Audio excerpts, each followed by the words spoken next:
عن ابن عباس رضي الله تعالى عنه أن رسول الله صلى الله عليه وسلم قال يا شباب قريش احفظوا فروجكم ولا تزنوا হে কুরাইশের যুবকরা তোমরা জেনা থেকে বিরত থাকো, জেনা থেকে বিরত থেকে নিজেদের লজ্জাস্থানকে হেফাজত করো।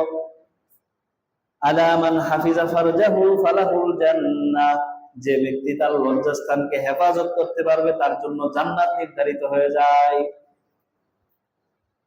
লজ্জাস্থানকে যে হেফাজত করতে পারবে জান্নাত অবধারিত।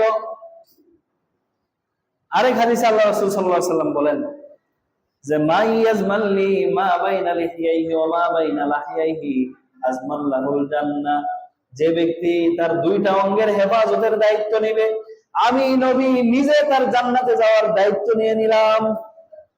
এক নাম্বার হলো যে ব্যক্তি তার দুই চোয়ালের মাঝখানে যে অঙ্গ রয়েছে জিহ্বা, এই জিহ্বা হেফাজতের দায়িত্ব নিবে। এই জিহ্বা দিয়ে অনর্থক কথা বলবে না, গালিগালাজ করবে না, অশ্লীল কথা বলবে না, অবৈধ কথা বলবে না, এই জিহ্বার হেফাজত। দ্বিতীয় হলো ওমা বাইনা লাহিয়াইহি, এবং তার দুই রানের মাঝে যে অঙ্গ রয়েছে লজ্জাস্থান, এই লজ্জাস্থানের হেফাজতের জিম্মাদারি যে নিবে। এই দুই জিম্মাদারি নিলে আল্লাহ রাসূল বলেন আমি নিজে তার জান্নাতের জিম্মাদার।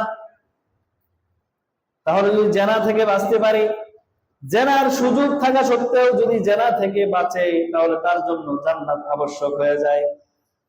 এবং 7 শ্রেণীর লোক, বুখারী মুসলিমের হাদিস, 7 শ্রেণীর লোককে আল্লাহ তাআলা আরশের ছায়ার নিচে স্থান দিবে, এক হাদিস থাকবে না।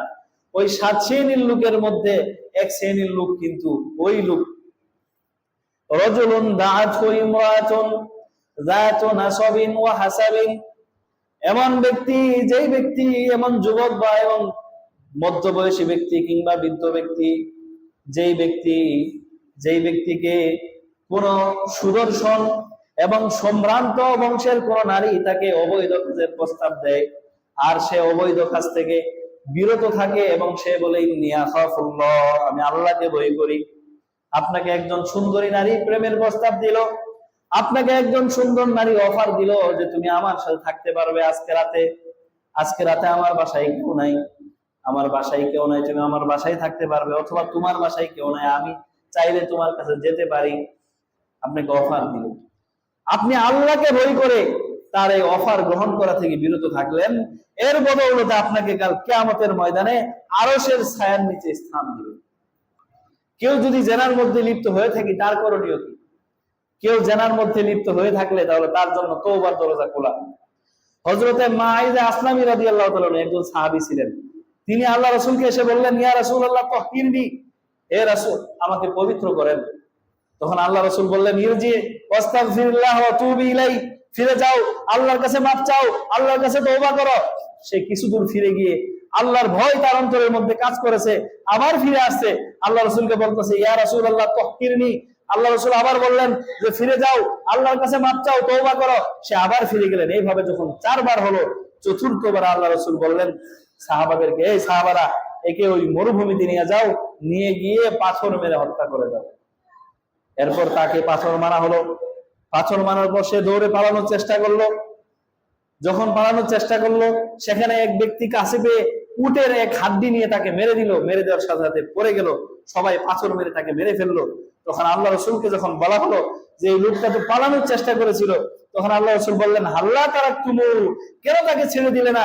লাআল্লাহু তাবাল্লাহু আলাইহি, হয়তো আল্লাহ তাআলা তার তওবাকে কবুল করতো আর সে মাফ পেয়ে যেত, তোমরা কেন ছেড়ে দিলে না তাকে? তাহলে বোঝা গেল তওবা করলে আল্লাহ তাআলা মাফ করে দেন।